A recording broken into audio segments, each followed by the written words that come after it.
자, 첫 번째 썰 한번 가보도록 하겠습니다. 시청자 질문이고 마양님께서 질문을 주셨습니다. 저에게 질문을 주신 마양님께 감사하다는 말씀 전해드리겠습니다. 질문 주셔서 정말 감사합니다.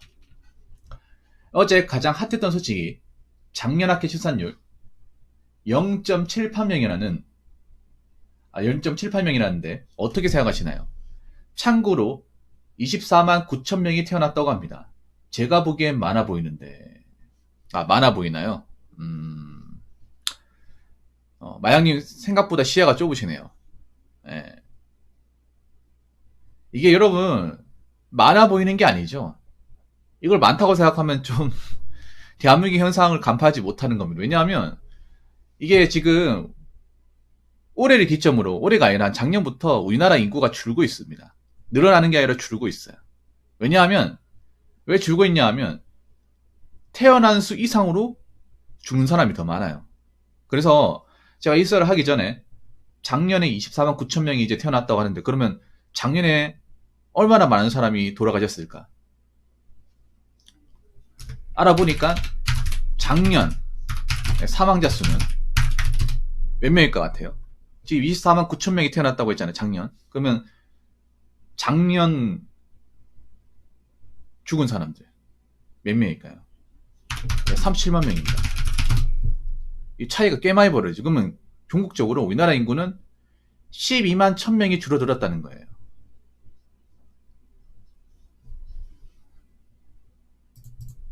이 통계에서 나온 게, 일단 제가 통계에서 나온 그대로 얘기하는 거거든요. 그리고 사망자 수가 17.4% 증가했답니다. 네. 2021년 대비 17.4% 증가. 많이 증가했죠. 그리고 여기서 좀 중요한 게 있습니다. 이 사망자 수 중에 절반, 한 18만 명 이상이 18만 명 이상이 극단적인 선택을 한 거예요.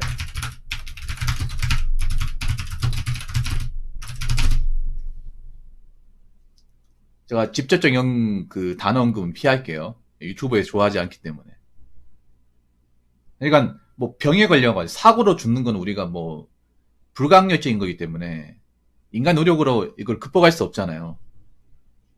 그런 건 좀 안타까운데, 몸이 건강한데 뭔가 일이 안 풀려가지고 뭔가 원하는 대로 되지 않아가지고 자신의 삶을 포기하는 분들이 반 정도가 나왔답니다. 이게 좋은 게 아니죠. 사실 굉장히 좋은 게 아니죠. 이것만 보더라도 우리나라가 지금 앞으로 미래가 썩 밝지 않다는 겁니다. 그리고 여기 나오는 거는 제가 내피셜로 얘기하는 게 아니라 여러분 뉴스에 검색하면 통계청의 조사는 그대로 얘기하는 겁니다. 그래서 우리나라는 지금 인구가 줄고 있어요. 네. 인구가 이제 지속적으로 줄고 있습니다. 근데 앞으로도 줄 거예요. 그냥 인구를 늘리려면, 인구가 늘어나려면 살기 좋아야 되는데 살기 빡십니다. 살기 좋아야 뭐 결혼을 하고 애를 출산하고, 그리고 좀 저렇게 안 좋은 선택을 하신 분들도 적어질 테고. 그런데 앞으로 살기 어렵기 때문에 여러분 아시겠지만 우리나라 지금 혼인율과 출산율은 점점 감소하고 있습니다. 점점 감소하고 있어요.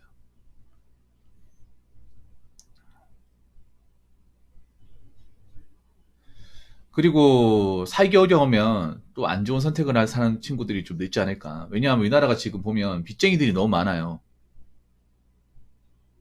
그러니까 자산이 없는데, 없는 정도가 아니라 마이너스인 사람들이 많습니다. 그래서 우려가 되는 게, 뭐 제가 저번에 말씀드린 뭐 푸어족들 있죠. 영글비투나 이제 푸어로 이제 마이너스 통장을 뚫거나 빚을 갚지 못하시는 분들, 그분들이 과연 제정신으로 살 수 있을까, 극복할 수 있을까, 나 이게 우려가 돼요. 이런 얘기하면 붕어 형 또 안 좋은 얘기한다, 우울한 얘기한다고 생각하는데 현실은 현실이니까. 저도 이런 얘기를 하고 싶지는 않습니다. 하고 싶지는 않은데 앞으로 앞가리 못하는 사람들이 점점 늘어날 가능성이 큽니다. 아까님만 해도 이제는 재능이라는 말이 나올 거예요. 자기 밥벌이만 해도. 제 생각인데. 이제 1인분만 해도 그 사람은 잘 산다고 얘기하는 시대가 올 겁니다. 왜냐면 1인분 못하는 사람들이 많아질 거니까. 지금도 1인분 못하는 사람들이 많아요. 사실 이게 우리 눈에 잘 안 보여서 그렇죠. 우리 눈에 멀쩡하니까 그런 사람들이. 1인분 못하는 사람이 멀쩡하니까. 빚만 잔뜩 있는 사람들이 겉으로는 티가 안 나니까 겉으로는 있는 척 하니까 잘 모를 거야. 그런데 앞으로 이제 어떤 그런 주요 지표를 확인하면서 이 현실적인 어떤 사업 해봐하게 되면 생각보다 우리나라 사람들이 거칠에 많이 하고 속은 텅텅 빈 사람들이 많구나 라는 것을 알 수밖에 없습니다. 그러면 우리나라가 앞으로는 인구가 계속 줄 거예요. 앞으로. 여러분이 봤을 때는 출산율 올라갈 것 같습니까? 내려갈 것 같습니까? 내려갑니다. 내려가요. 왜냐하면 결혼 안 하잖아. 결혼 안 하고 그리고 출산도 잘 안 해요.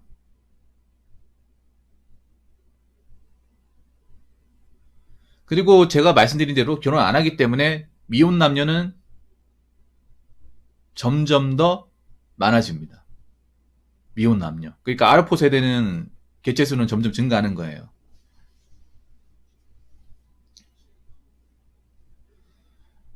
왜냐하면 지금 특히 남자분들이 결혼에 대해서 적극적이지 않습니다. 결혼에 대해서 부정적인 시각도 강하고 이 결혼이라는 제도가 굉장히 불공정하다는 것에 대해서 토론을 많이 하고 있어요.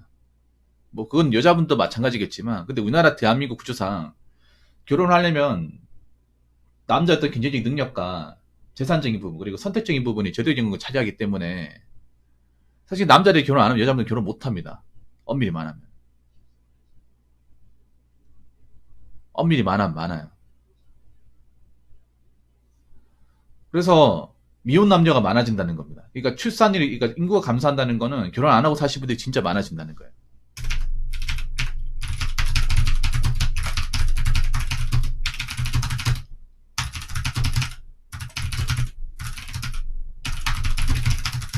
네. 즉, 네, K 아라포 시대 네, 도래한 거죠. 이 덩어리가 무지하게 클 겁니다.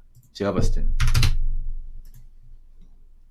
커요. 근데 문제는 그런 거예요. 뭐 제가 전에도 얘기했지만 결혼 안 하고도 내 능력으로 먹고 살면 괜찮아요.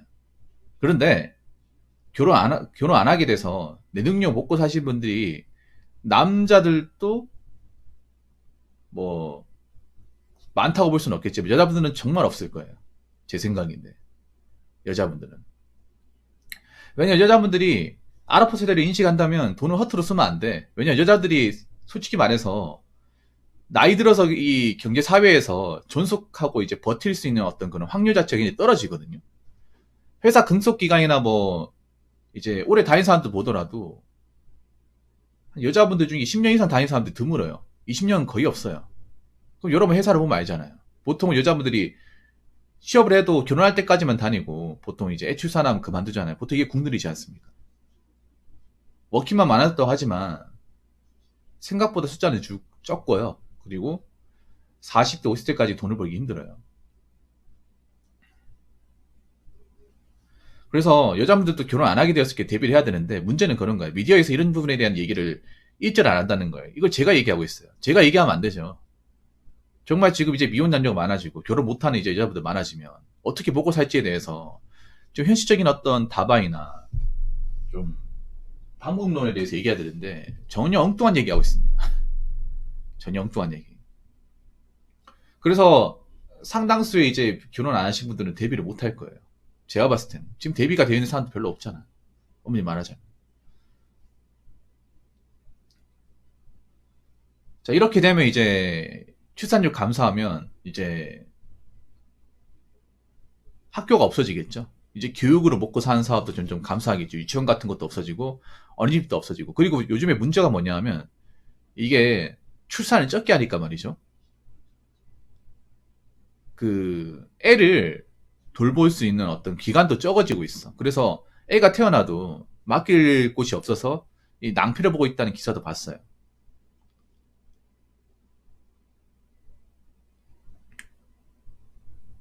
그래서 뭐 제가 봤을 때는 앞으로 있잖아요. 여자분들이 좀 현실 대비를 해야 되는 게 이제는 남자들한테 뭔가 재정적으로 기대서 살 수 있다 이런 거는 이제 사실상 힘들지 않을까 생각을 해요. 전 여자분들이 결혼 안 하고 살 수 있다고 봅니다. 보는데 대신에 결혼 안 하고 살 때 나만의 어떤 재정적인 대비를 해야 돼요. 근데 대비가 안 되는 분들이 너무 많아. 대비가 안 되는 분들이. 여자분들 솔직히 말해서 뭐 공무원과 교육기관을 제외하면 그러니까 뭐 교사나 공무원 이런 일자리를 제외하면 사실상 대부분의 일자리에서 40세 넘어가서 일하기 힘들어요. 일하기 힘듭니다. 그러면 뭘 해 먹고 살지를 좀 곰곰이 생각을 해야 돼. 왜냐하면 수명이 길잖아요. 40일 하더라도 90세까지 산다고 하면 50년이에요. 50세 동안 이제 뭘 해가지고 먹고 살아야 되는데 여기에 대한 방법론이 안 나오면 굉장히 생계적인 문제에 많이 부딪힐 겁니다. 이건 뭐 남자도 마찬가지. 남자들도 그 지금 모아놓은 돈이 없는 분들은 지금부터 좀 대비를 하셔야 돼요. 어차피 나이 먹으면 나이 먹고 나서 결혼하는 케이스는 없잖아요. 결혼 정년기라는 게 지나가버리면. 그러면 누군가의 도움 없이 내 스스로 먹고 살아야 된다는 이제 결론이 나오는 건데 그러면 있잖아요 여러분 술 담배 같은 거 함부로 하시면 안 돼요. 건강도 챙겨야 됩니다. 왜냐면 몸이 아프면 일을 못 하잖아요. 혼자 사는데 내가 일을 못 해요. 일을 못 하면 누가 내 생계를 챙겨줍니까? 누가 도와주죠? 그리고 내가 우려가 되는 게 뭐냐면 지방도 안 좋지만 수도권에서 생계에 어려움을 겪는 분들이 절대적으로 늘어날 겁니다. 나이 들어서. 여러분 이 서울이라는 도시가 겉으로 봤을 때는 좋은 도시 같아. 내가 봐도 좋은 도시 같아. 좋은 도시 맞죠? 솔직히 말해서. 그러니까 사람들이 많이 살죠. 그 좁아 터진 데 막 옹기종이 많이 살잖아요. 서울 같은 데 보면. 그런데 나이 먹으면 가장 살기 답답한 것이 서울이 될 겁니다. 왜냐하면 한번 생각해봐. 여기에 출산율이 0.78명이죠. 이게 전국이거든요. 전국 0.78인데 서울만 따지면 0.5명이에요. 서울이 평균치를 다 깎아먹고 있어요. 지방 같은 밑에 내려오면 이제 세종시가 제가 알기로는 1.3인가 4까지 가고 광역시 정도 내려오면 1까지 갑니다. 그런데 서울이 0.5까지 가요. 서울이 평균치를 다 깎아먹었어요. 쉽게 말하면. 아니 서울이 살기 좋아서 가는 거 아니야? 일자리가 많아서 가는 거 아니야? 그러면 엄밀히 따지면 먹고 살만하고 수익적으로 많기 때문에 결혼을 더 할 수 있어야 되는 거 아니에요? 근데 확률적으로 통계적으로 보면 오히려 서울의 비율적으로 따지면 결혼 안 하고 사시는 분들 미혼 남녀가 훨씬 많다는 거예요. 여자분들 중에 결혼 안 하고 혼자 사시는 분들 엄청 많다는 거야. 근데 문제는 뭐냐면 그런 거예요.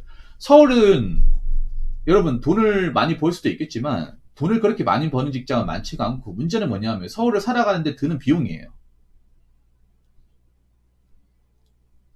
확실히 지방하고 서울하고 이 살아가는데 물가적인 부분이나 이 부동산에 나오는 어떤 그런 월세 같은 부분에 차이가 너무 많이 납니다. 굉장히 많이 나요. 젊었을 때는 내가 일을 하니까 별로 그렇게 심각하게 느껴지지 않겠지만 나이가 먹게 되면 여러분 월세 감당할 수 있습니까? 모아놓은 돈이 없는 분들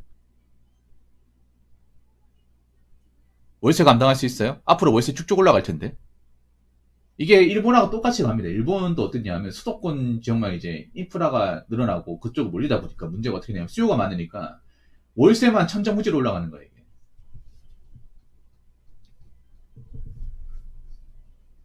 월세만. 서울이 지금 그렇게 하고 있잖아요. 왜냐하면 서울은 임대료가 비싸니까 건물주들 지금 보면 금리 비싸죠. 그 건물주들 다 빚쟁이거든요. 은행에 다 그 은행 집이에요. 은행 건물입니다. 엄밀히 말하면 건물주도 그 원룸이나 이제 상가 건물 뭐 이제 그 빌라 건물도 은행 거지 그분들 게 아닙니다. 그분들도 대출 엄청 많이 받아가지고 하는 거거든요. 근데 금리가 많이 비싸다 보니 그분들은 또 덩어리 크잖아요. 스케일이 다르지 않습니까? 건물주분들은. 그러다 보니까 이전행이 빡세가지고 그분들 또 월세를 올릴 수밖에 없는 상황이야. 거기다가 여러분 월세 살면 만약에 보일러가 고장난다. 아니면 뭐 전기가 안 들어온다. 뭐 수도가 막혔다가 누구한테 얘기할 거예요? 건물주한테 얘기할 거 아니에요? 건물주들이 스스로 고칩니까? 못 고치지 않습니까? 그러면 외부 업체 불러가지고 이제 맡겨야겠죠. 그럼 그분들이 돈을 요구할 거 아니야. 해외가 가면 갈수록 수입이 늘어나지 않습니까? 그럼 그 돈, 그 건물주분들이 내야 되지 않습니까? 그러면 당연히 월세를 올릴 만한 명분은 충분한 거예요, 이게. 그럼 막상 서울에 살아가는 게 무조건 좋다고 볼 수 없는 거예요. 장기적으로 봤을 때는. 20대, 30대는 모르겠지만 40 넘어가서는 서울에 살면 굉장히 빠듯할 겁니다. 남자, 여자나. 이 부분 생각하셔야 돼요. 그냥 서울에 살고 있기 때문에 난 좋아. 부모님 간섭 안 받으니까 좋아. 그러니까 젊을 땐 좋겠지. 나이 어릴 때는. 나이 먹고나 생각해보자고. 지금 여러분 이 출산율이 증명하는 게 뭐냐면 서울의 절대다수는 싱글 남녀가 될 가능성이 높다는 거예요. 쉽게 말하면. 서울에 지금 자취하고 월세 사는 분들은 상당수는 쭉 혼자 사는 겁니다. 뭐 중간에 동거할 수 있겠지만 계속적으로 혼자 사는 겁니다. 결혼 안 하고 사는 거예요. 그리고 혼자 산다는 건 무슨 의미입니까? 각자 도생을 의미하는 거. 각자 도생은 뭡니까? 나 말고는 나의 어떤 그런 생계적인 부분을 누가 도와줄 수 없다는 거예요. 도와줄 수 없다는 겁니다. 그럼 어떻게 되냐? 내가 돈이 없고 힘들어지면 그 상황에서 직면했을 경우 누가 하나 나를 거듭받아 봐줄 수 있는 사람이 없는 거예요. 다 뜨내기니까. 이것 좀 생각하셔야 돼요, 여러분. 이제 이 상황에서 우리나라 지금 출생률을 좀 올리는 건 올렸고 앞으로 태어나는 신생아 수는 점점 감소할 거예요. 감소하는데 그러면 우리가 이제 앞으로 결혼하는 수는 적어질 것이고 그럼 우리는 어떻게 살아야 될 것인가? 여기에 대해서 좀 진지하게 고민하셔야 돼요. 플랜도 짜시고. 이 플랜을 짜신 분들하고 짜지 않은 분들하고 삶의 집적인 차이하고 나이 들었을 때 어떤 그런 삶에 대한 자세 차이가 굉장히 많이 극명하게 벌어질 겁니다. 우리나라는 내가 봤을 때는 절대적으로 1인 가구가 늘어날 수밖에 없어요. 결혼 못하는 사람 늘어날 수밖에 없어. 나도 결혼 안 했지만 여러분 주변에 보더라도 결혼 안 한 사람들이 많을 거예요. 그러면 똑같이 여러분 혼자 살기 때문에 청수맞게 사냐? 그건 아니라는 거지. 어느 정도 대비가 되어 있는 사람과 그냥 젊었을 때 돈 관리 안 하고 흥청망청 쓰신 분들 그분들은 나이 먹어서 어떻게 되는지 한번 보세요.